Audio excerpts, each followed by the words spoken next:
At Virtue Motors, it's all in the people. My love of Spitfires came as a small boy. Working on Spitfires is a huge responsibility, and the same applies at work. I'm a Punjabi singer. I've got a passion for singing, and I always loved cars. When I'm photographing the car, I try and picture myself as the customer, so the photos have to look really good. The care, passion and attention to detail people at Virtue Motors invest in the things they love will help you choose your next perfect car. Because at Virtue Motors, it's all in the detail.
At Virtue Motors, it's all in the people. My love of Spitfires came as a small boy. Working on Spitfires is a huge responsibility, and the same applies at work. I'm a Punjabi singer. I've got a passion for singing, and I always loved cars. When I'm photographing the car, I try and picture myself as the customer, so the photos have to look really good. The care, passion and attention to detail people at Virtue Motors invest in the things they love will help you choose your next perfect car. Because at Virtue Motors, it's all in the detail.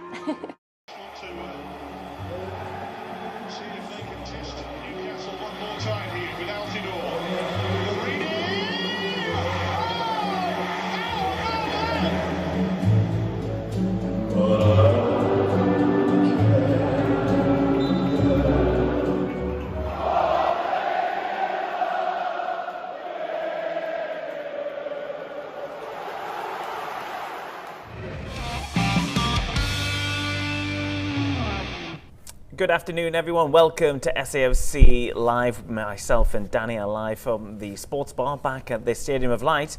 But the Sunderland fans and the team have made the longest trip in the EFL this afternoon, and that's because they're on the south coast against Plymouth Argyle down at Home Park. Danny, it's been a while. We've had international break, but Sunderland are still top of the league as it stands and could set a new record this afternoon as well. Yeah, it was excellent start, wasn't it, before the international break, which feels like a month or so, doesn't it? Not a week or so. But no, fantastic start defensively, top end of the pitch. Long way to go. Can we build on it this afternoon on the road again, as you say, a long old trek? Yeah, long old trek indeed. Let's have a look at the team news for all you Sunderland fans watching around the world. Of course, you can still buy your matchday streaming passes right now at SAFC.com. But this is your Sunderland team news. And hoping to make it 5 successive wins in a row. It would be Sunderland's best start to a season if that was to be the case after 90 minutes. And there's been one change, Danny. It is, yeah, and I think it's the one that perhaps people were thinking, is he going to keep it as it is after that performance down at Portsmouth? But no, it's Alan Brown who's the one that drops back to the bench for Dan Neil returning from his suspension. So he'll be bitterly disappointed. Obviously, Alan Brown came back into the side, was excellent down at Portsmouth, got himself a goal, didn't he, as well? But yeah, it's the captain that returns after his suspension. Yeah, a couple of changes on the bench as well. Trey Ogunsui comes onto the bench. Tommy Watson's been banging them in as well for the under-23s. We have Alexic on the bench as well for the first time. We might see the first of Milan Alexic. That's exciting. Chris Mepham as well. Yeah, a couple of lads coming into the squad there, as you said there. Opportunity for Trey, as you say, young lad. Top end of the pitch. Tommy, been fantastic for the 21s over the last season or so. We know what he's about. I think Isidore had a run out as well, didn't he? I think 70 odd minutes. It was against Liverpool a couple of weeks back. I like what I see from him so far. A little cameo as well down at Portsmouth as well. And as you said there, a couple of the new boys as well coming onto the bench. So yeah, some strength in depth on the bench as well. But it's all about those lads, the starting 11, given the opportunity again, who've done the business so far. Let's start the programme as well by looking back at Sunderland's last game, and of course that was against Portsmouth. It feels like ages ago since we were last in action, but we were last in action down there as well, so it's another big trip for the squad and the fans, of course. But this was another fruitful afternoon for Sunderland in the end, Danny. Well, it was, yeah, and it was a fairly quiet afternoon for that man there who caught one there, Anthony Patterson. Didn't have too much to do all afternoon, albeit he was beaten, wasn't he, by one of our own players right at the death, but we'll get onto that later on. But no, I thought it was a bit of a slow burner. Both sides took a while to get into it, especially ourselves, but then I thought gradually we edged our way up the pitch, and especially down that right-hand side, you know, Patrick involved, Chrissy Rigg linking up, Trey Hume getting on the overlap at times as well.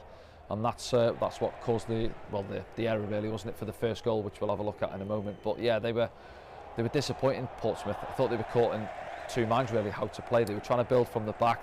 We frustrated them, you know, set up really well out of possession, didn't allow them to play through us at times, and then they resulted in just going long really and giving the ball back to us. And it's that first goal now we mentioned. You see their lovely little weight on the pass from Chris Rigg into the path of Trey Hume. Good strike from Meander, to be fair, with his weaker right foot.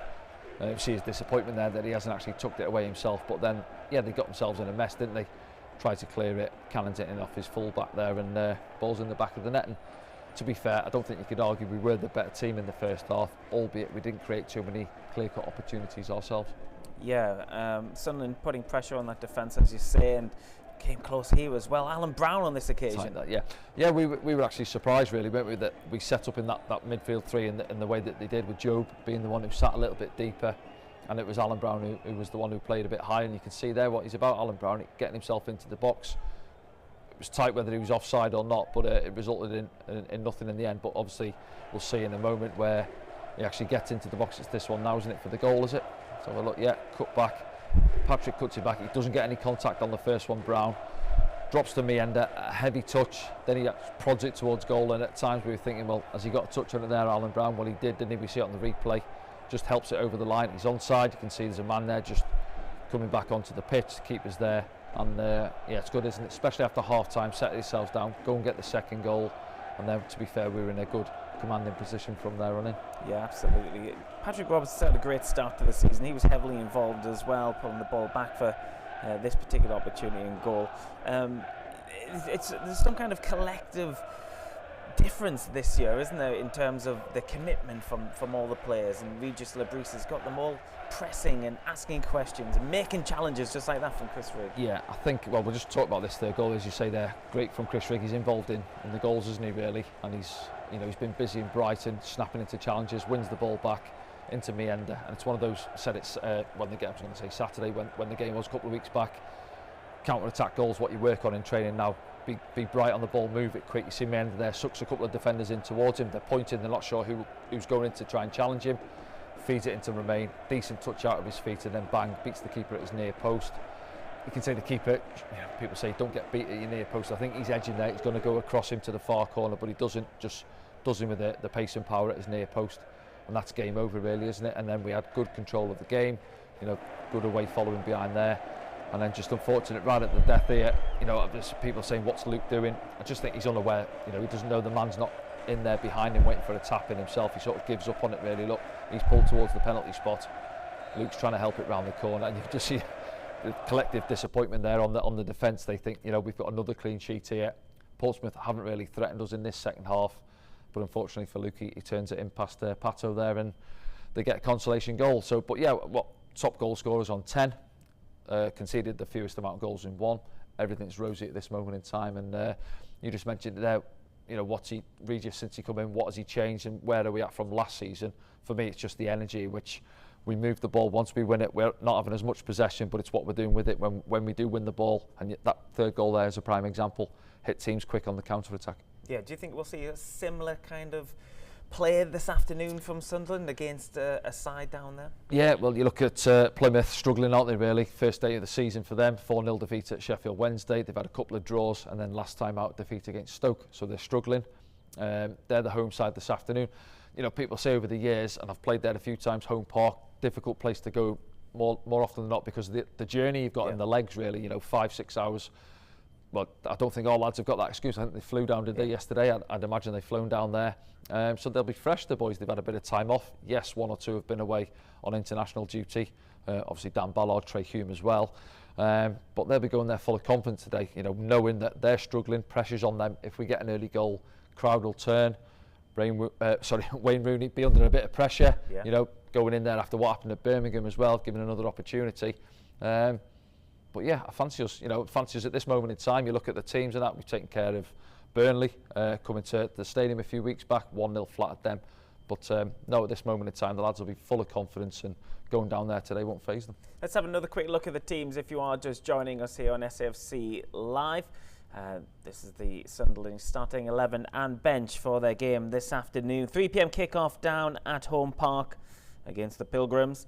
And there's one change. Daniel comes back as captain as well, right in the middle of everything for Sunderland. A couple of new names on the bench as well. Let's have a quick look at the Plymouth Argyle side before we hit our first ad break. They've been forced into a couple of changes, particularly in goal as well, Danny.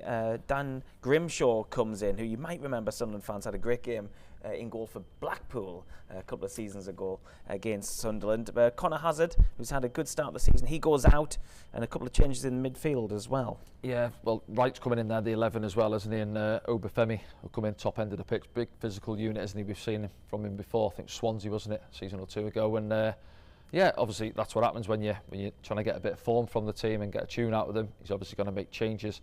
We'll have a look at the formation as well. I think usually he tends to set up in a 4-2-3-1, but just with Wright coming in and Obafemi, 2 strikers, possibly back to a 4-4-2. We'll have to wait and see once we get underway. But yeah, they're obviously struggling, and he's got to try and get them going, hasn't he? Especially at home. Yeah, absolutely. Okay, then we will be back soon, and when we do return, we'll have a special guest. Our regular contributor Rob Mason, the club historian, will join us for a bit of a chat before today's game.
At Virtue Motors, it's all in the people. My love of Spitfires came as a small boy. Working on Spitfires is a huge responsibility, and the same applies at work. I'm a Punjabi singer. I've got a passion for singing, and I always loved cars. When I'm photographing the car, I try and picture myself as the customer, so the photos have to look really good. The care, passion and attention to detail people at Virtue Motors invest in the things they love will help you choose your next perfect car. Because at Virtue Motors, It's all in the detail.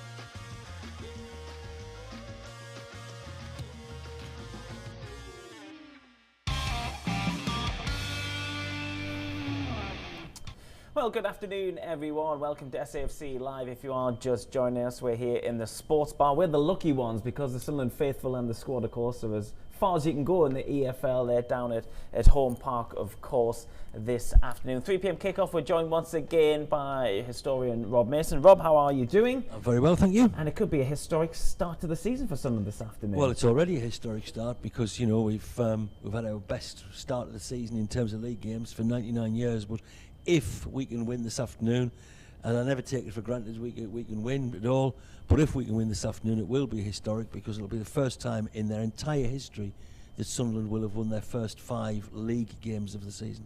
Yeah, let's have a look at the Sunderland squad. If you have just joined us around the world, everyone wants to know what the Sunderland team will be. And Danny, you can take us through the change. Are we likely to see that formation as well? Yeah, I think so. I think that's what Regis has preferred since he's come to the club. I think we were surprised, weren't we, that Joe dropped back in last week in Dan's position, really, and Alan Brown was more advanced, really. But yeah, and just mentioned it there, Alan will be disappointed he's come out of the starting 11, won't he, having contributed massively last week and obviously got himself a goal as well. I don't think Dan would have argued it, really. It's, you know, players have been in that position where, yes, he's the captain, but, you know, Regis could quite easily have pulled him aside and say, listen, Dan, I can't change it, winning team, etc. And Dan would have said, do you know what, I can't argue. But from his point of view, he comes back in. He's obviously learning that role. He's got the armband on this season as well. And but the rest of it, yeah, you can't tinker with it too much. And why would you after the start we've had? Yeah, well, after we've finished looking at this, Danny, I want to ask you about international breaks. And if you're not called up, do you use that as a bit of a time for working on your fitness and working on some tactics with the coaches? Well, what kind of things happen if you don't get called up to an international squad? Yeah, it's a good one. I think obviously several other boys were away, weren't they? You mentioned Trey and Dan Ballard with Northern Ireland as well. But yeah, for the lads that are there, obviously the new boys into the club as well, opportunity for the manager to try and work with them a little bit on the training ground, get his philosophy and his way of playing into the boys in the meeting rooms as well. And obviously 1 or 2, if you've got a little niggle, have a little bit of a rest, reflect on what we've done well, have a look at what we can still improve on. I think that's what he's mentioned quite well, the manager, hasn't he? He hasn't just sort of mentioned that I'm delighted with everything that's gone well. He's obviously looking at what we can still improve on as well. Keeps the boys on their toes a bit. Obviously at my time, Roy was a little bit like that, when, you know, praised the lads a little bit, but there's still certain things we need to work on, which is fair enough. So it's always one of them, isn't it? From the fans' point of view, they will say the break come at a bad time. We're flying, winning games of football, you don't want it to stop. But at the same time, it's a chance, obviously, to charge the batteries and get ready to go again. Yeah, impressive last time out, 3-1 down at Portsmouth, Rob. Luke O'Nien with the unfortunate own goal. Well, it was a very 100% clean record. It was a very unfortunate own goal, but hey, look, if you're going to score an own goal, do it in the 90th minute when you're 3-0 up. And you saw, I mean, I just heard Danny speaking a few moments ago before the commercial break. You saw the collective disappointment of all of the players that they'd conceded a goal because they'd really worked hard on keeping those clean sheets. Let's hope we can get another clean sheet this afternoon. But yeah, they've been playing superbly. I don't think we should over-worry about one moment that was costly in a statistical sense, in that we lost the clean sheet, but not costly. It didn't cost us points. Yeah, let's throw up the Plymouth side then. here on SAFC Live. And Danny, you can discuss some of the players we might see feature this afternoon for them, where we know they've made a couple of changes. They've got some good players in that squad, haven't they? Yeah, well, they have, and the main one is Whittaker, isn't he, off that right-hand side with his left foot. I think we've seen that last season when he cut inside and fired one in. I'm surprised maybe that one or two clubs haven't had a look at taking him this season, and perhaps that he's still there. I think he got, was it 19 goals he got last season, so it's not bad in a team who are sort of struggling down the opposite end of the table, really. Obafemi, we've just mentioned it coming in, hasn't sort of quite happened for him at the top level. You know, Southampton and one or two other clubs really, and opportunity for him now to try and get himself going. And we've seen him, was it last season? I think Swansea, big unit, isn't he? So that's going to be an interesting battle at the top end. You know, backing into obviously Luke O'Nien and Dan Ballard as well. But yeah, they've brought one or two in as well. I think Sissoko as well, coming in off that left-hand side. They've only scored 2 goals in their 4 games as well, so that's obviously what they'll be looking to improve on, certainly. And obviously they had a difficult start at Sheffield Wednesday, the first game conceding 4. Everybody thinks Sheffield Wednesday are going to be flying, then we go and put 4 past them here. So it's a topsy-turvy league. You can't just look at a result and think, well, that's how it's going to pan out. Football doesn't work like that. And you know, if we're going down there today with that sort of mentality of we're flying high, or these are struggling, we're going to just turn up there and pick up the points, it isn't going to work like that. Yeah, and Rob, they've got a famous face in the dugout as well. Wayne Rooney finds himself at Plymouth. There was a little bit of an unexpected career path for him in the summer, wasn't Wayne Rooney, let me just endorse what Danny's just said first of all, because anybody who thinks we're just going to turn up because we've won 4 games out of 4 and Plymouth aren't doing particularly well and we're just going to roll them over, they can't have been to too many football matches before if they think that. It's a difficult game to win. And you have got a famous name in the dugout in Wayne Rooney. He's under a bit of pressure.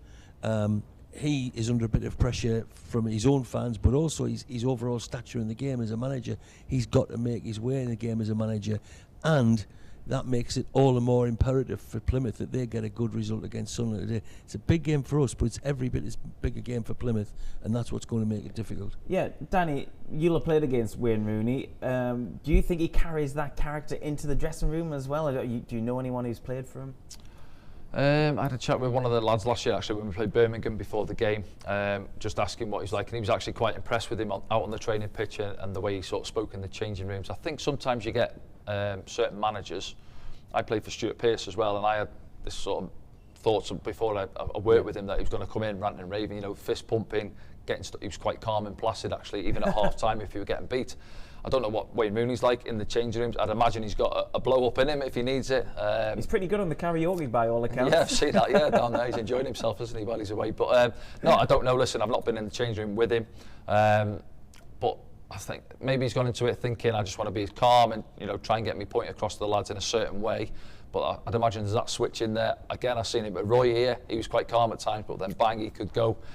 Every manager's got it in him though at times, I think, and you know, jobs are on the lines at the end of the day, aren't they? It's a funny one, Rob, isn't it? Because a player or a person who achieves so much in the game, you'd think immediately commands the respect of the dressing room, but it doesn't always, you know, translate as soon as they step into that dugout, does it? No, not at all. Just because you've been a really, really top-class player does not mean you're going to be a top-class manager. Look at Bobby Charlton and Bobby Moore when England won the World Cup. Neither of them were great shakes as managers. If you look at Arsene Wenger or Alex Ferguson, they had decent careers as players, but they weren't the absolute top superstars. It's a rare beast indeed that is a brilliant, brilliant player and an equally brilliant manager. Obviously, Wayne Rooney will be hoping to prove that he can be that, but he's got a head start in the fact that he does command respect because of his name. But that only lasts so long. The honeymoon period can only last so long, and then you've got to earn the respect for what you've done as a manager, not for what you did in your previous career, actually with your boots on as a player. Yeah, Regis Labrie perhaps fitting into one of those categories as well. Great start to the season for Regis, Danny, and an opportunity for him to make history this afternoon. He'll be aware of that, but he certainly won't be conscious of that going into today's game. And what we've admired about Regis in his approach to games is he can change the way in which Sunderland approach a game, deciding upon depending on, of course, on the opposition as well. We've seen that Plymouth have selected a couple of forwards this afternoon. Do you think that they might try and have a go at us early on themselves and that would open up some gaps for Sunderland? Or how do you think he's going to approach this one? Yeah, possibly. Again, you mentioned it with Regis there. I think looking at his sort of character, he seems quite calm and relaxed, doesn't he? And I imagine he assesses each opponent as it comes to the game, really, and that's what you should do, really. You know, certain teams want to try and football you to death, other teams might be a little bit more direct. Again, I haven't seen too much of Plymouth so far this season, but whether they've tried to play football and it's not quite worked out so far, they might have looked at it and thought, you know what, we might go and play a little bit more direct. It's not to say you have to keep shelling balls over the top. Say there with Obafemi coming in, if you've got a player of that sort of stature, physical presence, use it to your your strengths, really. I don't think Portsmouth done it, did they? Last time we mentioned it, the big lad they had up top didn't play into him enough. He was chasing round, but chasing his tail really at times, wasn't he? But then I've looked at that and think, well, do you know what? Beat out Sunderland's press, beat the front line, beat the midfield, drop balls in, and then they're running back towards their own goal. Can they get a couple of early opportunities on goal, get the crowd going? We'll have to wait and see. Now, Plymouth have played the football at Home Park, Rob, since 1893. I was looking through the history books as well. We first played them in 1912, and then there was a kind of massive gap until the 60s as well, and then into the 80s as well. They found themselves in the lower leagues, haven't they, traditionally over Yeah, over absolutely. time. I mean, I think Plymouth's, is it the biggest place to have never had a top flight club? I think it probably is. It's got a good population there, commands a good support, a very loyal support. Talk about our away trips. You know, the Green Army have got horrendous away trips every single week. They've got a big following. But yes, we haven't got an awful lot of history with Plymouth. That 1912 game, as you say, was back in the FA Cup. It was only once Sunderland slumped out of the top flight for the first ever time in 1958 that through the 50s and early 60s we started to encounter Plymouth Argyle in second division matches. And over the years we've had a good number of games with them now. But not a long history with Plymouth, because traditionally the clubs have been at different ends of the footballing scale. A great old-fashioned ground, though. It even has some Archibald Leach architecture in there as well. Have you played down at Home Park before? Scored there. Oh! Grimsby days, yeah. No, to be fair, yeah, we went there 2018, I think it was. As you said there, they've been up and down the leagues. That would have been League Two. They were flying high. We were mid-table, beaten 3-0. Managed to get one at the far post, but it's a good ground. Enjoy it, as you say there. Good atmosphere. Was it 20,000 or so when it's full? But yeah, it's a difficult place to go, as I said there, for a lot of teams because of the journey they've got to go. But I don't think our lads have got that excuse. If Plymouth get the tails up, if they get ahead, the crowd will be right behind them. They'll be right up for it, and it'll become difficult for Sunderland. But you know, looking at this game, Sunderland are obviously hot favourites, but they've got to go on the pitch and earn that tag and go and prove it, rather than just thinking, as Danny said, rather than just thinking we can turn up and we'll get the result, because we'll come a cropper if we go in with that attitude, which I'm sure the team won't. I'm sure Regis Lebris will have them absolutely fired up for the game, but for everybody watching, me included, we've got to see Sunderland win the game, not sit back at 3 o'clock and think, well, it's a matter of time till we go ahead, because it could prove to be an awkward afternoon. Yeah, absolutely. Everyone's looking forward to it. It's nice to have some domestic football back. It's nice absolutely. to have you back on the site as well with us as well. Thank you. So thanks for joining us this afternoon. Cheers. We'll be back very soon. We'll be in our commentary positions by then, and you can watch the whole game with us here on SAFC Live. Go to safc.com to get your matchday streaming passes wherever you're watching around the world this afternoon.